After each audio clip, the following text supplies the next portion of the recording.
guys, and welcome to my channel. In this video I will be sharing with you 7 delicious healthier dinners.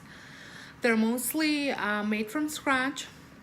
I share a small little recipe as I make them with you, so come along. Tonight for dinner we're having beef and broccoli, and I am using the beef outside round roast. I will be cutting it up off of here, about 2 pounds. And then some broccoli, soy sauce, garlic, ginger. I'm using peanut oil, and I need some broth, only a cup, so I will defrost this and then use the rest for lunch tomorrow. And onion. I cut up the beef into little strips, and I'm gonna add a cup of broth, some ginger and garlic, and then about half a cup of soy sauce,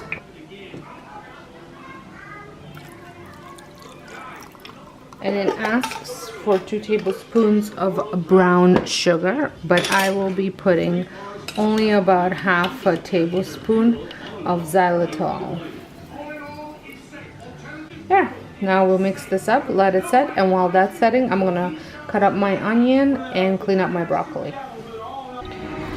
Now I'm gonna add the onion,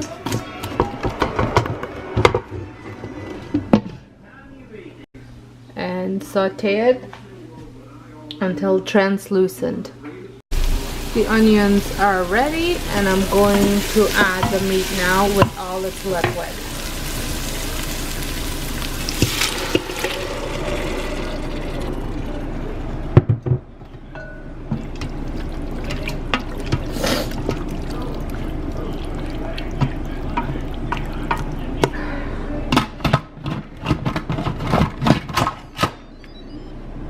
Turn off the saute, and I'm going to set it on manual high for 10 minutes. So I had placed the broccoli in a microwave to speed up the process. My cauliflower is almost done because I'm putting it over cauliflower. Rice is done for the kids, and there's 7 minutes left to go. Once the broccoli is done, I'm just going to add it to the meat, and that's it. I won't be adding any starch to it. Here it is. I added some sriracha. For dinner number 2, I am making a tortellini tomato soup, and I had cut up my onions, garlic, and carrots. First thing, I saute onions and garlic until they're translucent, and then add carrots and cook it until they're softened. And then I add my tomato sauce and beef broth that I had purchased because I did not have any on hand. And I also I cook that until it boils, and then once it boils, turn it to simmer, and I add tortellini, fresh basil, and some Parmesan cheese. And I do want to apologize about this narrow screen. I was doing Instagram live when I was doing this, so that's why it turned out that way. And I serve it with sprinkle of Parmesan cheese. For dinner number 3, we are having some homemade spaghetti, and I browned some turkey, and then I added some of my homemade tomato sauce and some Parmesan, and I will be serving it over spiralized zucchini that I heat up over just a little bit of olive oil, just so it heats up so it's not cold when you put the sauce over it. And I use my spiralizer to make the noodles and serve it with side of Caesar salad. So for dinner tonight, I am making a whole chicken in my large Dutch oven, and all I do is put some oil on the bottom of it. Oops.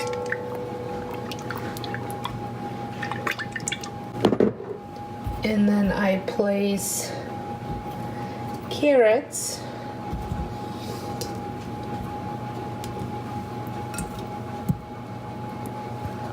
and onion so it elevates the chicken.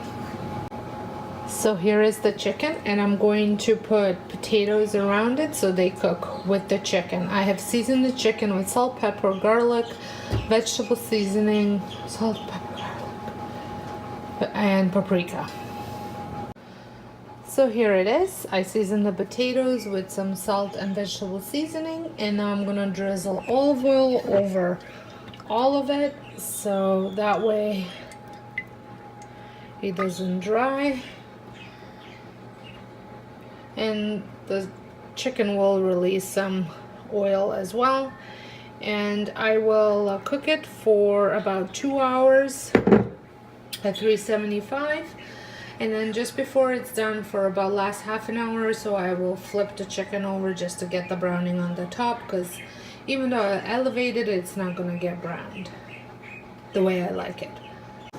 As a side for my husband, since he doesn't eat potatoes, I will make some roasted bok choy. I'm going to throw in the zucchini because it really needs to get used, as well as this pepper. And I'm going to add some garlic. I have chopped it all up, cut up some garlic, added some olive oil and soya sauce. And this will go in about 40 minutes before the chicken's done. I served the chicken with a side of Caesar salad and some spicy hot sauce to dip. Today for dinner I am making the stuffed bell pepper soup, and here are some of the ingredients. So we need beef broth, onions, peppers, garlic, ground beef. I am using the strained tomatoes and tomato paste, and then I will be making it keto friendly, so I will, instead of rice, I will be putting cauliflower in it, and then you also need some seasonings. You brown the beef before you add the vegetables. I've added most of all the vegetables and most of the herbs. I still need to add bay leaf, but that goes after I add the tomatoes. So I'm going to cook this for about 3 minutes until the vegetables are softened. So I added my broth. Woo. And tomato sauce, brought it to boil, and now I'm simmering it for about half an hour, and I'll see if I need to add tomato paste or not, depending on how thick it is. Riced my cauliflower, and now I'm going to add it to the soup. Here it is. Now I'm gonna bring it up to the boil, and it will be all done. Here it is. It tasted delicious. My kids weren't crazy about the texture. For dinner tonight we're having chicken thighs, Korean chicken thighs, and I had prepared some marinade. This one has no honey, and this one does. So no honey is for my husband, and then the rest is for us. So I have honey in here, some sesame oil, ginger, garlic, soya sauce, and this, it's a Korean red pepper paste. So you mix all that in and you marinate it 1 to 24 hours. I have about 4 or 5 hours before dinner time, so I will marinate these in separate bags. And you bake it in the oven once you're done marinating, and sprinkle some sesame seeds over it. And I paired it up with some garlic green beans and a coleslaw salad that I had made a peanut butter dressing for. For dinner tonight we have pork tenderloin, and I'm going to make it with some mixed little gems, which is assorted yellow, red, blue mini potatoes. I'm just gonna halve them and season them and add them to the pork, and then it'll go in the oven. So here it is, all seasoned, and I season it with Mediterranean sea salt, freshly ground black pepper, some garlic powder, and I also had a little bit of this pork clubhouse seasoning and olive oil. This is a super easy dinner. I'm gonna stick it in the oven, cover it up for first a little while, and then uncover it for last 20 minutes or so, half an hour to brown the pork. And as a side dish, so for side dish beside the potatoes, I am just making some roasted vegetables. I just kind of put whatever I had on hand in there. And then I'm also making a Greek salad. There's tomatoes, cucumber, and red onion in here with romaine lettuce. And I have crumbled feta and made some Greek dressing. And there's also leftover salad, Asian salad from yesterday, so with the peanut dressing. So I didn't make a whole bunch of this one, so we can have a little bit of both. Thank you so much for watching. I hope you enjoyed this video. If you did, give me a thumbs up. I will link some of the recipes down below because I use recipes, and for the other stuff I just wing it. So like I said, I hope you enjoyed it, and until next time, have a wonderful day.